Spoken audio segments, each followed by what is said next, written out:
পাকিস্তান সফরে বাংলাদেশ সিরিজ জয়ে বড় কারিগর ছিলেন মেহেদী হাসান মিরাজ। 2 টেস্টেই ব্যাট হাতে খেলেছেন গুরুত্বপূর্ণ ইনিংস। বোলিংয়েও 2 ম্যাচে প্রয়োজনের সময় এনে দেন মূল্যবান উইকেট। সব মিলিয়ে 2 ইনিংসে 155 রান ও বল হাতে 10 উইকেট নিয়ে তিনিই জিতেছেন সিরিজ সেরার পুরস্কার।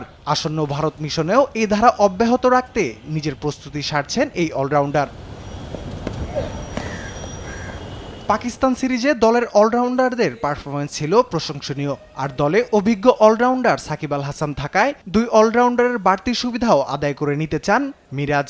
আমি বলেছি একটা টিমে যদি অলরাউন্ডার থাকে একটা টিমের জন্য অনেক অ্যাডভান্টেজ। আর যেহেতু সাকিব ভাই আমি দুজনই খেলছি, টিমের দুজনই ইম্পর্টেন্ট রোল প্লে করছে। সাকিব ভাই বোলিং করছে এবং ব্যাটিং করছে, আমিও ব্যাটিং করছি, বোলিং করছি। চ্যালেঞ্জিং অবশ্যই থাকবে। ইন্ডিয়ান মাটিতে আমরা এর আগেও টেস্ট খেলেছি, আমাদের বিগত পারফরমেন্স ওই রকম ভালো ছিল না, বাট আমরা এবার একটা কনফিডেন্ট নিয়ে যাচ্ছি। আশা করি যে ওদের যে কন্ডিশনটা আছে আমরা এনজয় করার চেষ্টা করব, আমরা ফাইট দেওয়ার চেষ্টা করব। যখন আমরা ফাইট দিতে পারবো ওদের সাথে, তখনই কিন্তু আমাদের ফরে রেজাল্ট আসার চান্স থাকবে। সো আমাদের প্ল্যানিংটাই এইটাই যে আমরা যেন ওদের সাথে ফাইট দিতে পারি। নিজের ক্যারিয়ারের অন্তিম লগ্নে ক্রিকেট খেলছেন সাকিব আল হাসান।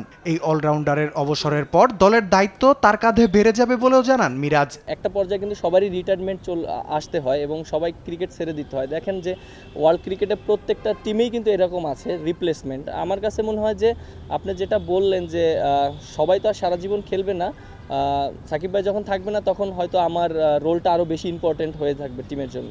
প্র্যাকটিস করতে হবে, কষ্ট করতে হবে, আর এটা আপনি 1-2 বছরে সম্ভব না, এটা লং টাইম ধরে ভালো খেলতে হবে। যদি আমি ইনশাল্লাহ যেভাবে চলছে এটা যদি লং টাইম ধরে রাখতে পারি, তাহলে ইনশাল্লাহ একদিন আশা করি যে অলরাউন্ডার হতে পারবো। বোলার হিসেবে জাতীয় দলে অভিষেক হওয়া মিরাজ ধীরে ধীরে নিজেকে প্রমাণ করেছেন ব্যাটিংয়েও, যার সবশেষ উদাহরণ পাকিস্তানের বিপক্ষে টেস্ট সিরিজে।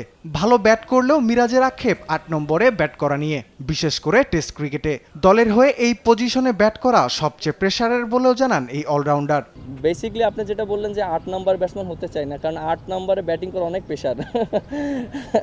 কারণ ওইখানে আপনি দেখেন টিমের অনেক সিচুয়েশনে এরকম থাকে যে টিম অনেক ভালো খেলেছে, তারপরে 8 নম্বরে আমার নামতে হয়। আবার দেখেন এমন সিচুয়েশন থাকে যে টিম সবাই ব্যাটসম্যানরা ফল্ট করেছে, তখন আমার প্রেশারে ব্যাটিং করতে হয়। বাট জিনিসটা ওই ইঙ্গিতে আমি বলেছিলাম যে 8 নম্বরের সেরা প্লেয়ার হতে চাই না, উপরের দিকের সেরা প্লেয়ার হতে চাই। জিনিসটা আসলে এরকম ছিল। পাকিস্তান সফরের অনুপ্রেরণা কাজে লাগিয়ে ভারত সফরে ফাইট করতে চান মেহেদী মিরাজ। ভারতের মাঠে আগের অভিজ্ঞতা থাকায় কিছুটা সুবিধাও পাবেন বলে মনে করছেন এই অলরাউন্ডার। খেলার মাঠে সেই সুবিধা কতটুকু কাজে লাগাতে পারেন তা শুধু সময়ের অপেক্ষা। রাফিউল ইসলাম রাতুল, স্পোর্টস ডেস্ক, দেশ টিভি।